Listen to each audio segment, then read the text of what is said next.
Pen drive sex ಧೋಕಾ ಪ್ರಕರಣದಲ್ಲಿ ಆಪಾದಿತರಾಗಿರುವ H D. Revanna ಅವರ bale ಭವಿಷ್ಯ ಇವತ್ತು ನಿರ್ಧಾರ ಆಗುತ್ತೆ. ಜನಪ್ರತಿನಿಧಿಗಳ ವಿಶೇಷ ಕೋರ್ಟ್ನಲ್ಲಿ ಇವತ್ತು ಎಚ್.ಡಿ. ರೇವಣ್ಣ ಅವರಿಗೆ ಜೈಲ ಅಥವಾ ಬೇಲ ಅನ್ನೋದು ಲುಕೌಟ್ ನೋಟಿಸ್ ಅನ್ನು ಹೊರಡಿಸಲಾಗಿದೆ. ಇವರ ವಿರುದ್ಧ ಕೋರ್ಟ್ನಲ್ಲಿ ಇವತ್ತು ಜಾಮೀನು ಅರ್ಜಿಯ ವಿಚಾರಣೆ ನಡೆಯುತ್ತೆ. ನಿರೀಕ್ಷಣಾ ಜಾಮೀನಿಗೆ ಅರ್ಜಿ ಹಾಕಿದ್ದ ಎಚ್.ಡಿ. ರೇವಣ್ಣ ಜನಪ್ರತಿನಿಧಿಗಳ ಕೋರ್ಟ್ನಲ್ಲಿ ಬೇಲ್ ಭವಿಷ್ಯ ಇವತ್ತು ತೀರ್ಮಾನ ಆಗುತ್ತೆ. ಎಚ್.ಡಿ. ರೇವಣ್ಣನವರದ್ದು ಭಾರಿ ಕುತೂಹಲ ಇದೆ. ಎಚ್.ಡಿ. ರೇವಣ್ಣವರಿಗೆ ಇವತ್ತೇನಾದರೂ ಜೈಲ ಅಥವಾ ಬೇಲ ಅನ್ನೋದ್ರು ನಾವು ಗಮನಿಸ್ತಾ ಹೋದಂಗೆ ಎಚ್.ಡಿ. ರೇವಣ್ಣವರ ಮೇಲೆ ಹಾಕಿರುವಂಥ ಎಲ್ಲ ಸೆಕ್ಷನ್ಗಳು ಅದು ಯಾವುದೇ ಅವರನ್ನು ಬಂಧನ ಮಾಡುವಂಥ ಅಷ್ಟು ತೀಕ್ಷ್ಣವಾದಂಥ ಸೆಕ್ಷನ್ಗಳು ಆಗಿರಲಿಲ್ಲ. ನಾನ್ ಬೇಲೇಬಲ್ ಅಫೆನ್ಸ್ ಆಗಿತ್ತು ಅವ್ರ ಮೇಲೆ ಆಗಿರುವಂಥ ಸೆಕ್ಷನ್ಗಳು. ಸದ್ಯಕ್ಕೆ ಇವತ್ತು ಜನಪ್ರತಿನಿಧಿಗಳ ವಿಶೇಷ ಕೋರ್ಟ್ನಲ್ಲಿ ಅವರ ವಿಚಾರಣೆ ನಡೆಯುತ್ತೆ. ಅರ್ಜಿ ವಿಚಾರಣೆ, ಬೇಲ್ ಭವಿಷ್ಯ, ಆ್ಯಂಟಿಸಿಪೇಟರಿ ಬೇಲನ್ನು ಹಾಕಿದ್ರು ಮಂಜೂರು ಮಾಡಬೇಕು ಅಂಥೇಳಿ. ಅದರ ಇವತ್ತು ಜೈಲ ಅಥವಾ ಬೇಲ ಅನ್ನೋದು ಗೊತ್ತಾಗುತ್ತೆ ಎಚ್.ಡಿ. ರೇವಣ್ಣ ಅವರಿಗೆ. ಸದ್ಯಕ್ಕಂತೂ ಎಚ್.ಡಿ. ರೇವಣ್ಣ ಮತ್ತು ಹಾಗೆ ಅವರ ಮಗ ಪ್ರಜ್ವಲ್ ರೇವಣ್ಣ ಇಬ್ಬರು ಕೂಡ ಲೈಂಗಿಕ ದೌರ್ಜನ್ಯ ಎಸಗಿದ್ದಾರೆ ಅನ್ನೋದು ಪೆನ್ ಡ್ರೈವ್ ಮತ್ತೊಂದು ಮಗದೊಂದು ವಿಡಿಯೋಗಳೆಲ್ಲವೂ ಕೂಡ ಹಲ್ಚಲ್ ಎಬ್ಬಿಸ್ತಾ ಇದೆ. ದೊಡ್ಡ ಮಟ್ಟದಲ್ಲಿ ಚರ್ಚೆಗೆ ಕಾರಣ ಆಗ್ತಾ ಇದೆ. ಇದರ ನಡುವೆ ಜನಪ್ರತಿನಿಧಿಗಳ ವಿಶೇಷ ಕೋರ್ಟ್ನಲ್ಲಿ ನಿರೀಕ್ಷಣಾ ಜಾಮೀನಿಗೆ ಅರ್ಜಿ ಹಾಕಿದ್ದ ಎಚ್.ಡಿ. ರೇವಣ್ಣ ಅವರ ಜಾಮೀನಿನ ವಿಚಾರ ಇವತ್ತು ಒಂದು ಹಂತಕ್ಕೆ ತೀರ್ಮಾನಕ್ಕೆ ಬರುತ್ತೆ. ASP ಜಗದೀಶ್ರಿಂದ ಆಕ್ಷೇಪಣೆ ಸಲ್ಲಿಕೆ ಆಗಿದೆ ಅನ್ನೋದು ಈಗ ಮಾಹಿತಿ ಲಭ್ಯ ಆಗಿದೆ ಸರ್ಕಾರದ ಪರವಾಗಿ. ಎಚ್.ಡಿ. ರೇವಣ್ಣ ಅವರಿಗೆ ಜೈಲ ಅಥವಾ ಬೇಲ ಅನ್ನೋದು ಕೆಲವೇ ಹೊತ್ತಿನಲ್ಲಿ ಗೊತ್ತಾಗುತ್ತೆ. ಎಚ್.ಡಿ. ರೇವಣ್ಣ ಅವರ ಬೇಲ್ ಭವಿಷ್ಯ ಇನ್ನೇನು ಕೆಲವೇ ಹೊತ್ತಿನಲ್ಲಿ ನೋಡಿ. ಸಂಜೆ 5:30ಕ್ಕೆ ವಿಚಾರಣೆಗೆ ಎಚ್.ಡಿ. ರೇವಣ್ಣ ಅವರು ಹಾಜರಾಗ್ತಾರೆ ಅನ್ನೋದ್ರ ಬಗ್ಗೆ ಮಾಹಿತಿ ಇದೆ. ಕೋರ್ಟ್ ವಿಚಾರಣೆಗೆ ಎಚ್.ಡಿ. ರೇವಣ್ಣ 5:30 ಹಾಜರಾಗ್ತಾರೆ. ಕಕ್ಷಿದಾರರು ಹಾಜರಾಗುತ್ತಾರೆ ಅಂತೇಳಿ ವಕೀಲರು ಮಾಹಿತಿಯನ್ನ ಕೊಟ್ಟಿದ್ದಾರೆ. ನಡಿ ಈಗ ಶುರು ಮಾಡೋಣ. ಕೇಸರಿಯಿಂದ ಮನೋಲ್ಲಾಸ ಮನಸ್ಸು ಮತ್ತೇರಿ ಕುಣಿದಾಡಿದೆ ನೋಡು, ಮನಸ್ಸು ಮತ್ತೇರಿ ಕುಣಿದಾಡಿದೆ ನೋಡು. ಕ್ಷಣ ಕ್ಷಣವೂ ಆಚರಿಸಿ ಕೇಸರಿ ಹಬ್ಬ.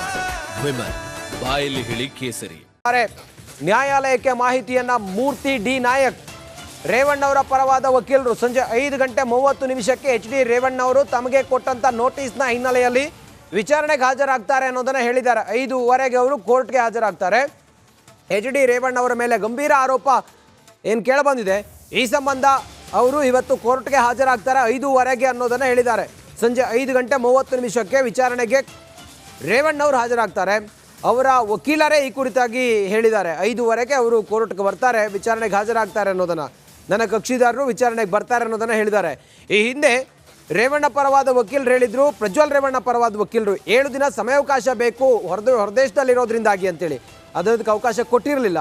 ಈಗ ಅಗೈನ್ ರೇವಣ್ಣ ಅವ್ರ ವಿಚಾರದಲ್ಲಿ ಇವತ್ತು 5:15 ಅವರು ಹಾಜರಾಗ್ತಾರೆ ಅಂತೇಳಿ ಹೇಳಿದ್ದಾರೆ. SIT ಅಧಿಕಾರಿಗಳು 3 ಬಾರಿ ನೋಟಿಸ್ ಕೊಟ್ಟರು ಕೂಡ ಯಾರೇ ಅಂದಿರಲಿಲ್ಲ. ಇವತ್ತು ವಿಚಾರಣೆಗೆ ಹಾಜರಾಗ್ತಾರೆ. ಮತ್ತೊಂದು ಕಡೆಯಲ್ಲಿ ಜನಪ್ರತಿನಿಧಿಗಳ ವಿಶೇಷ ಕೋರ್ಟ್ನಲ್ಲಿ ನಿರೀಕ್ಷಣಾ ಜಾಮೀನಿಗೂ ಕೂಡ ಅರ್ಜಿ ಹಾಕಿದ್ದಾರೆ. ಅದರ ಭವಿಷ್ಯವೂ ಕೂಡ ಇವತ್ತೇ ತೀರ್ಮಾನ ಆಗುತ್ತೆ.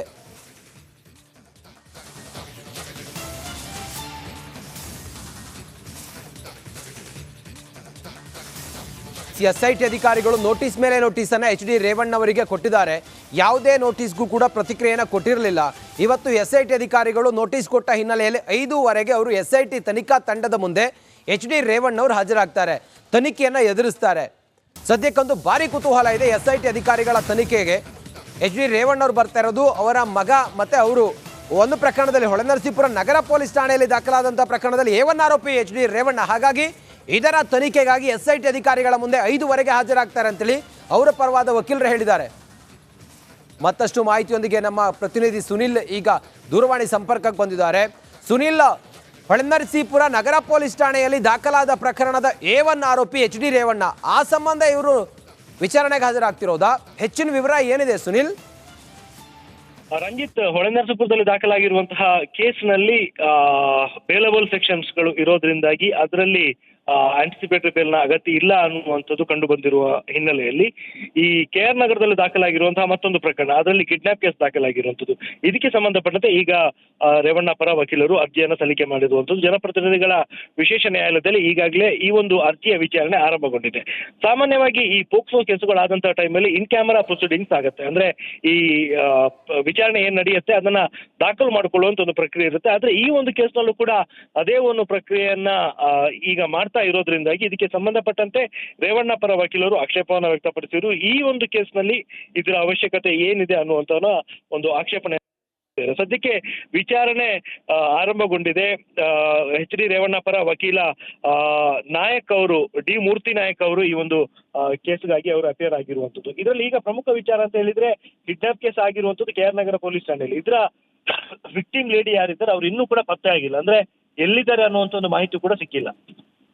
ಹಾಗಾಗಿ ಇಷ್ಟು ಬೇಗ ಇವರಿಗೆ ಬೇಲ್ ಸಿಗುವಂತಹ ಸಾಧ್ಯತೆ ಕಡಿಮೆ ಅನ್ನುವಂಥದ್ದು ಕಾನೂನು ತಜ್ಞರ ಒಂದು ಅಭಿಪ್ರಾಯ. ಇದಕ್ಕೆ ಸಂಬಂಧಪಟ್ಟಂತೆ ಕೋರ್ಟ್ನಲ್ಲಿ ಯಾವ ರೀತಿ ಬೆಳವಣಿಗೆಗಳು ಆಗತ್ತೆ ಅನ್ನುವಂಥದ್ದು ಕೂಡ ನೋಡ್ಬೇಕಾಗಿದೆ.